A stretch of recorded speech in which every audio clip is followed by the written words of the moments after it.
Hello, my name is Isaiah Du, and thank you so much for listening to my talk on improving autonomous off-road driving robustness from perception to control.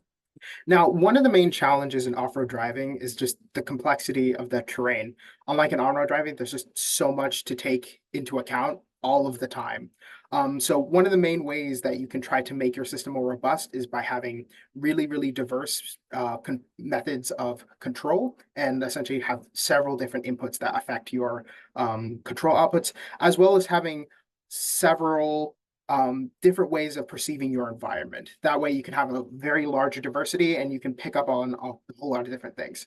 So my project this summer, it was pretty much divided into these two categories of working on the perception half and then working more on the controls half.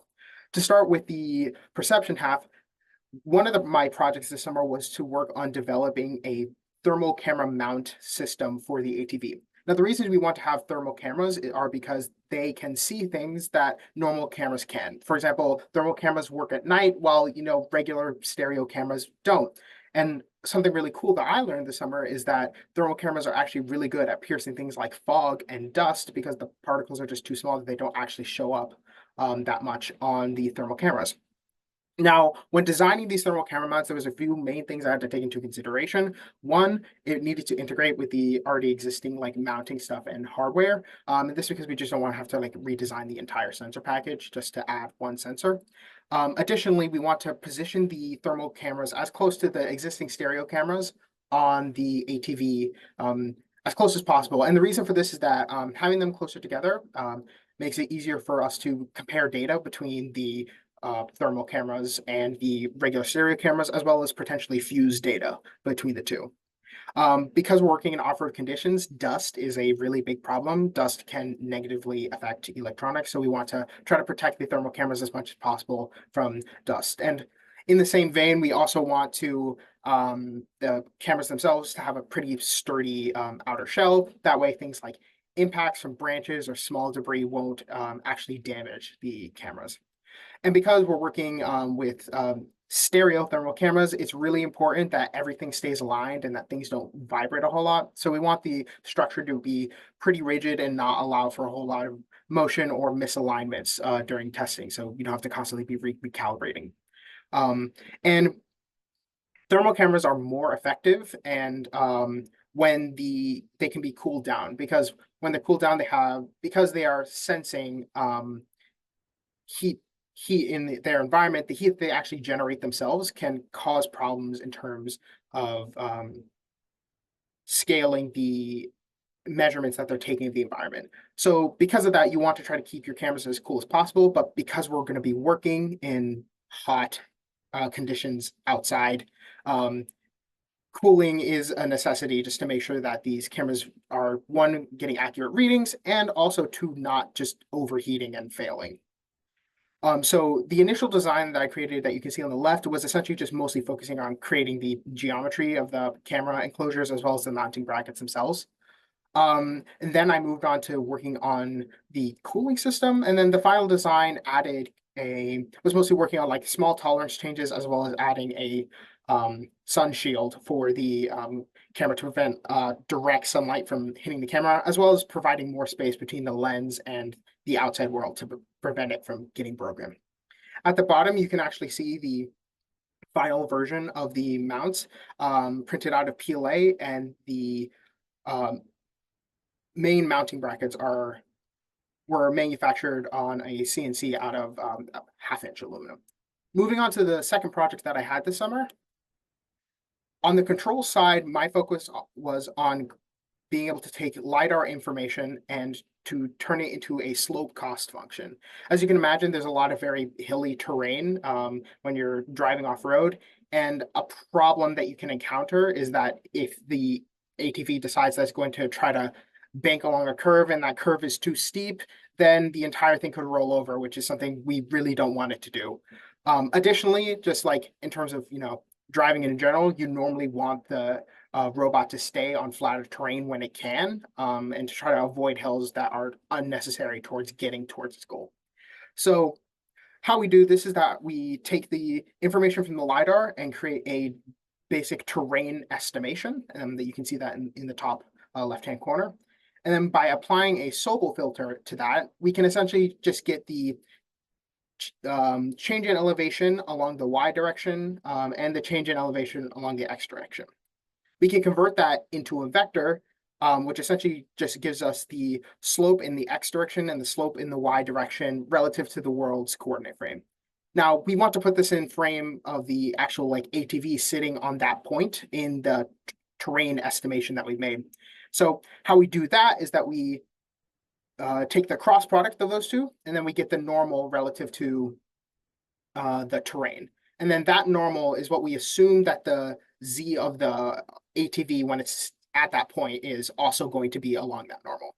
By using the heading, we can get the x direction for the vehicle, and then by taking the cross product of those two, we can get our y. Now, to actually get the roll and the pitch values of the car, we can find the angle between the x and y relative to the ATV itself and the world plane. And then that gives us our roll and pitch angle for the car, essentially when it's placed at that point. Now, to actually evaluate cost, what we do is essentially just take the square of the roll angle and the pitch angle at that point. And what this does is that if you have, just very little roll and very little pitch, then the cost is going to be low, but the more roll and pitch you have, and especially the combination of the two, are going to be costed significantly more.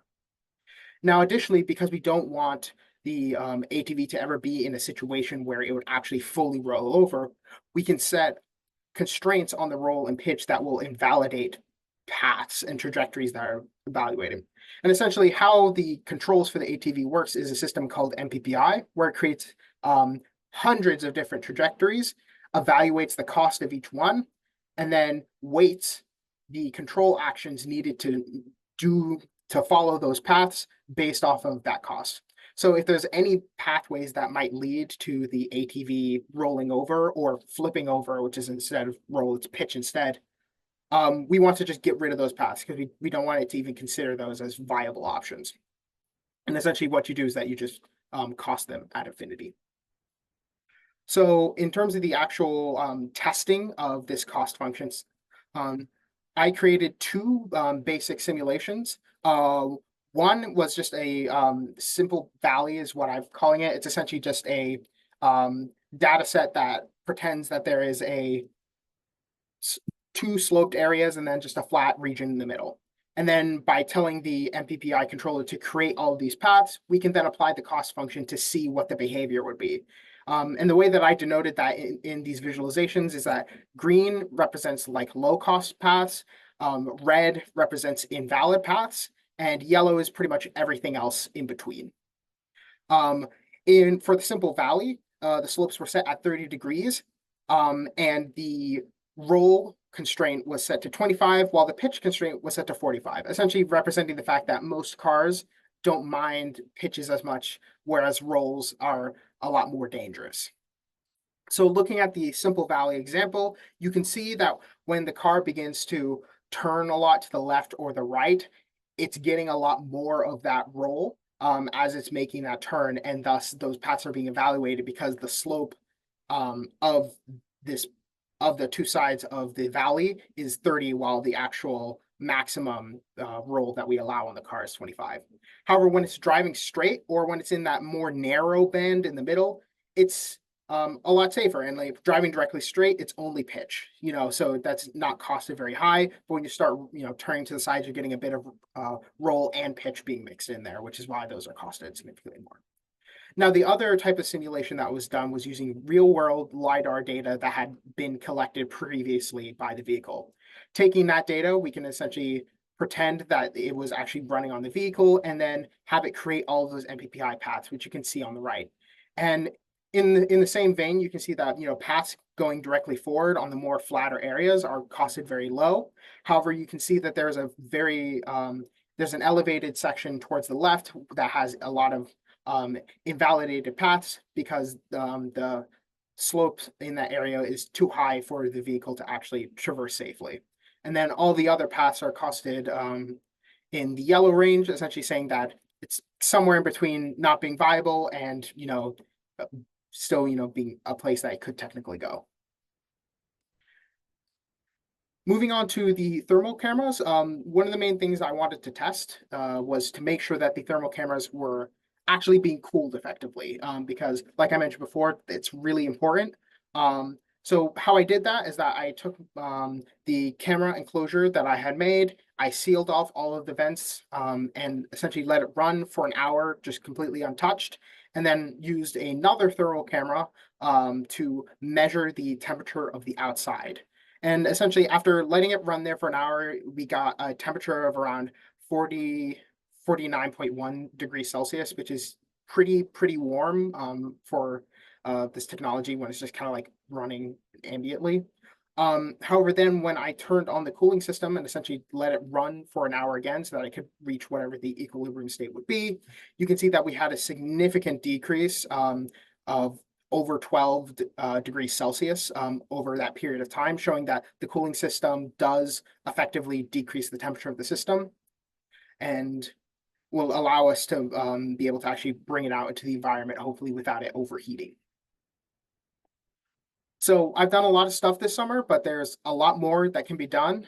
In terms of the roll and pitch cost, right now the simulation that we're doing and the assumptions that we're making are pretty basic. For example, we're not taking into account the actual velocity of the vehicle, which is really important when it comes to roll and pitch. Like if you're driving very fast and you turn really quickly, that might cause the vehicle to roll over, and that's not currently taken into account when it's evaluating trajectories.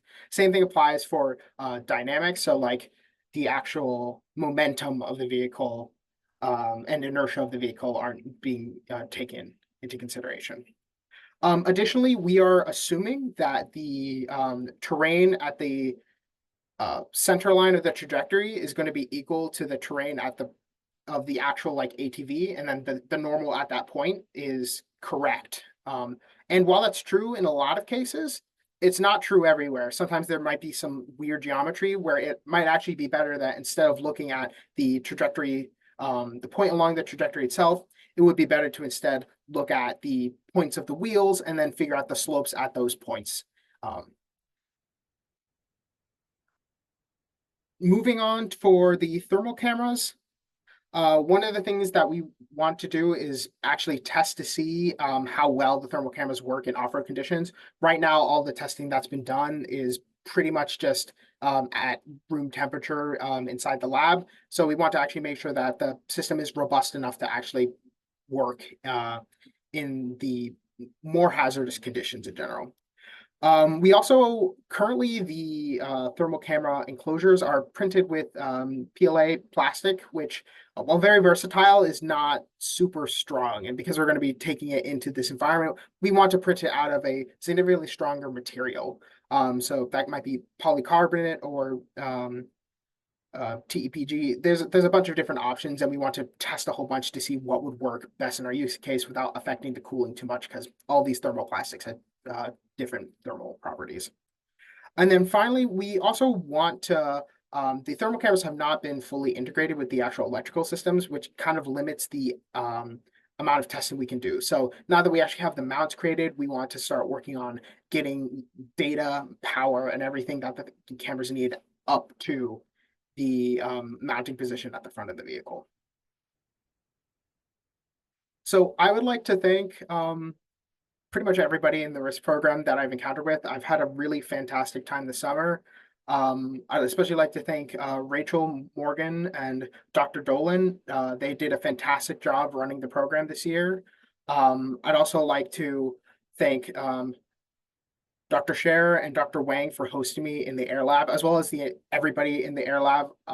Everyone was super duper welcoming, and I really had a great time working with everybody. And I want to give a particular shout out to my graduate mentors, Matthew and Sam. They were absolutely invaluable in helping me with this project over the summer. So I hope you enjoyed my talk. If you have any questions, feel free to reach out to me, and hope to hear from you soon. See ya.